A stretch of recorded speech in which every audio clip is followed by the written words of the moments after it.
Hello friends, I am Dr. Ajay Kumar Misra, once again welcoming you all to my YouTube channel.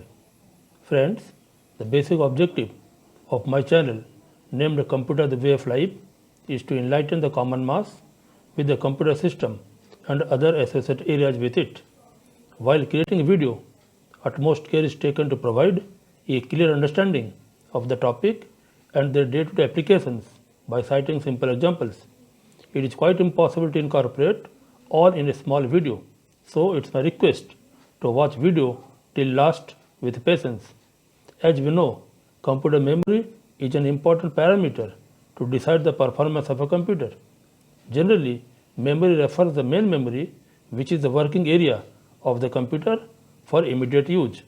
This video is an effort to explain the concept of computer memory and their types with their objective and limitations. Before discussing much about computer memory, we must have a clear idea about the term memory. The term memory is derived from the Greek word mnemonics, which means to. In case of computer, this is the technique to assist the human memory. Memory is an important component, plays a vital role in the performance of a computer. For a common man, the terms memory and storage are used interchangeably, but they have a subtle difference. Memory is the computer's working area on which the performance of a system depends, but storage refers to keep backup of the data in a medium. For example, RAM is the memory, but hard disk is a storage. Now we will discuss computer memory in details. Computer memory is the computer's working area that may be a device or a system where we store data and information for immediate use in a computer or related computer hardware and digital electronic devices. Generally, it refers to main memory or primary memory. In other words, the area used to store data, information and results may be temporarily or permanently in its binary form, or the instructions written in a high-level language is known as memory. It is an important resource to determine the size and number of programs that can run simultaneously or the amount of data that can process instantly. The data or instruction once saved can retrieve or recall or review whenever user demands. Basing on the dependency of power supply, their speed and cost, and the method of storing and their subsequent retrieval, computer memory can be classified under different heads. Computer memory is categorized under different heads basing on certain characteristics. First, basing on the power supply. Under this, we will discuss about volatile memory and non-volatile memory. Then the second category is basing on the speed and cost of storing. Under this, we will discuss register memory, cache memory, main memory, secondary memory and tertiary memory. Then the third characteristics is basing on the nature of storage and retrieval of data. Under this, we will discuss about main memory and secondary memory. Again, that main memory is subdivided as random access memory, that is RAM, and read-only memory, that is ROM.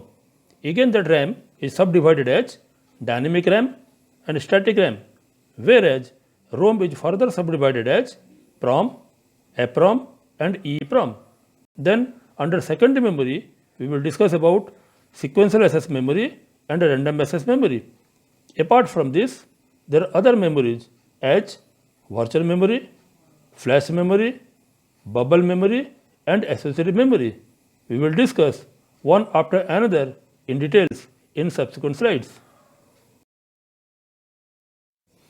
Now, first we will discuss about computer memory based on power supply. This classification of computer memory is purely based on the supply of power. It is further subdivided as volatile memory and non-volatile memory. Volatile memory is a type of memory which deletes all the contents if there is any sort of power failure during operation, such as RAM and cache memory. Volatile memory is a type of memory hardware that stores and fetches data until there is no interruption in power supply. It is temporary in nature and automatically deletes all the contents once the system is shut down. In this, fetching and storing of data is very fast and economical and protects sensitive data as it becomes unavailable once power supply is interrupted. Then the non-volatile memory. Unlike volatile memory, in case of non-volatile memory, all the contents are preserved even if there is any power failure during operation, such as hard disk, solid state drive, and many more. It can store large volume of data but costly and takes more time to fetch and store. It is used as secondary storage and stores data permanently. It affects the capacity of a system. Commonly used non-volatile memory are hard disk, solid state drive, flash memory, optical disk, and read-only memory.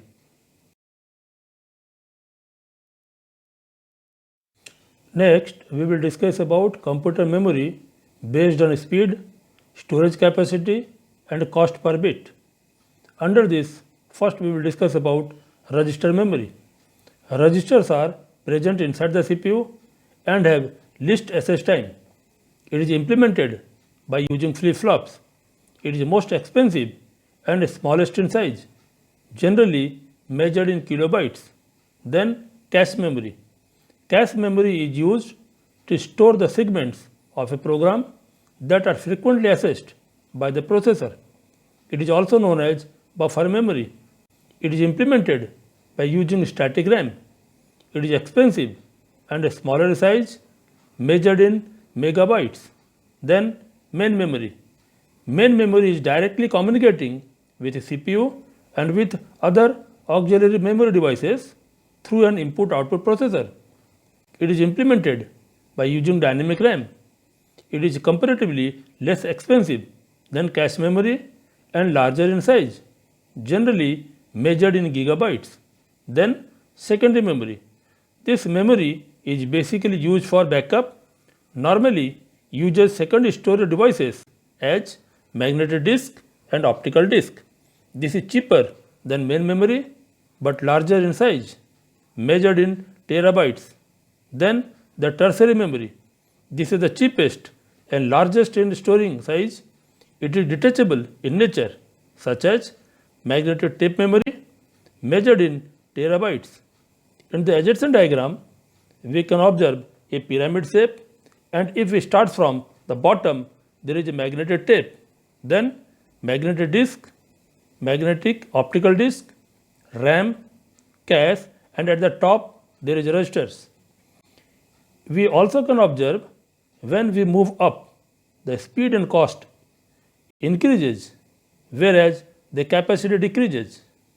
On the other hand, if we come down, the storing size increases, whereas the speed and cost decreases. Now we will discuss computer memory based on nature of storage and their subsequent retrieval. This is subdivided as main memory and secondary memory. First, main memory. Main memory is a part of the computer system which is directly connected to the CPU. It is also known as primary memory and as fastest store of a computer. Main memory has three categories as main data storage, central storage, and control storage, such as magnetic core, microprograms, and high-speed working registers, respectively. Main memory is further subdivided as RAM and ROM. RAM is again subdivided as static RAM and dynamic RAM, whereas ROM is subdivided as PROM, EPROM, and EEPROM. Then secondary memory. The concept of secondary memory arises to assist the main memory. It is less expensive and detachable by nature, hence can store unlimited information without disturbing the main memory. This is also known as auxiliary memory and backing storage, basically used to store users' program and data files. It is further subdivided as sequential access storage and random access storage. We will discuss them in details. Now it's the time to discuss random access memory in details. RAM stands for Random Access Memory. It has both the facilities of reading and writing. In this, time to retrieve data is independent from its memory location. That is, the retrieval time is not affected by the physical location of the data. As we know, memory is the combination of cells and each cell can occupy one bit at a time. The cells may be organized as a set of addressable words having an unique number starting from 0 to the maximum size of the memory used to identify an individual item. In case of RAM organization, the time required to retrieve a data is not affected by the physical location of the data. RAM is again subdivided as dynamic RAM and static RAM. A dynamic RAM chip contains transistors that acts as a mechanical on-off switch. Capacitor either contains no charge, that is 0 bit, or does hold a charge, that is 1 bit, which may tend to leak off. So, in case of dynamic RAM, provision is made to periodically refresh or regenerate the stored charge.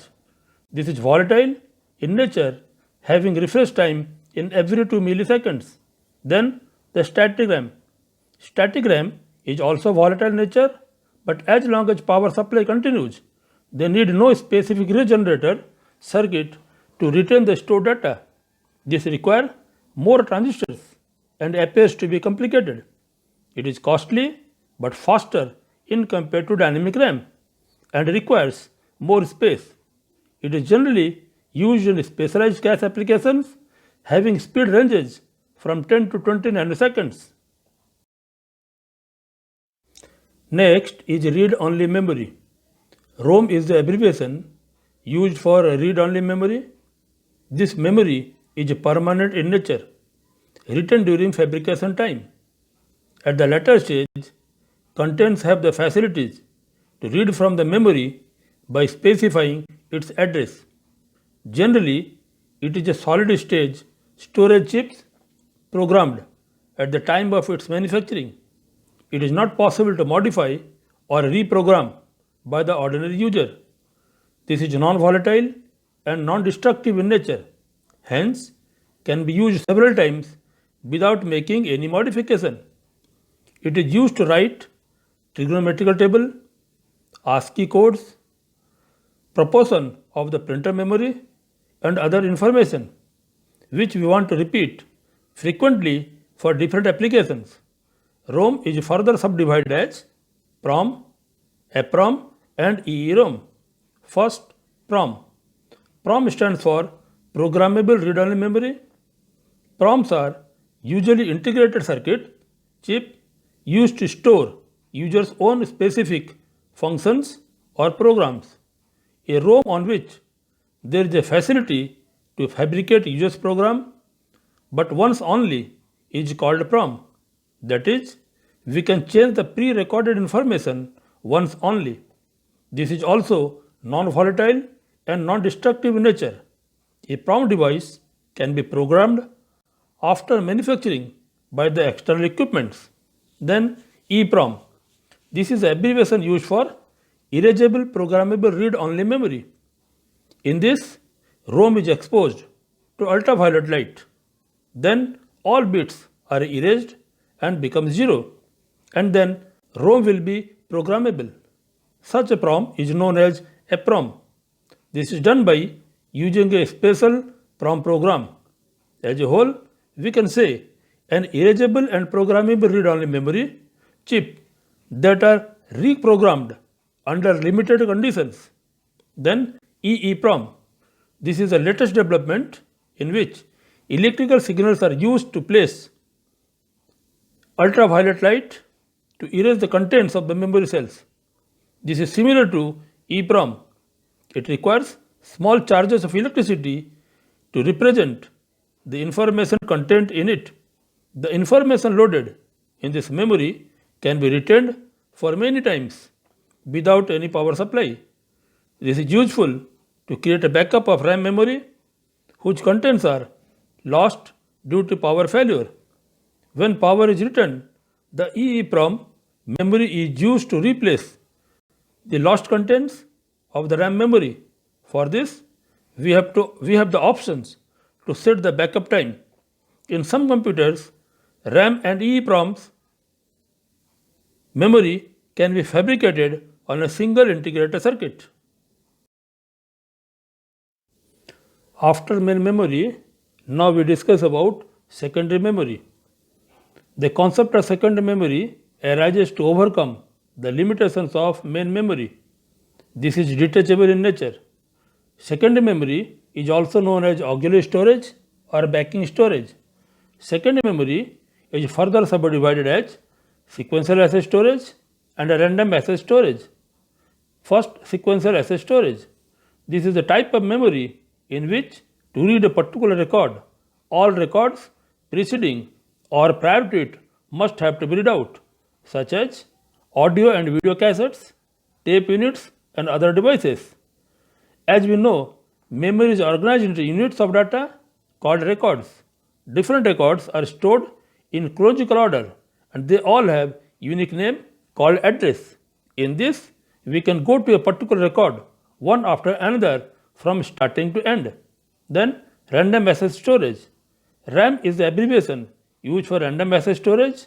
In this, an individual record can be located and read out immediately without reading any other records prior to it, such as hard disk, record players, and other devices.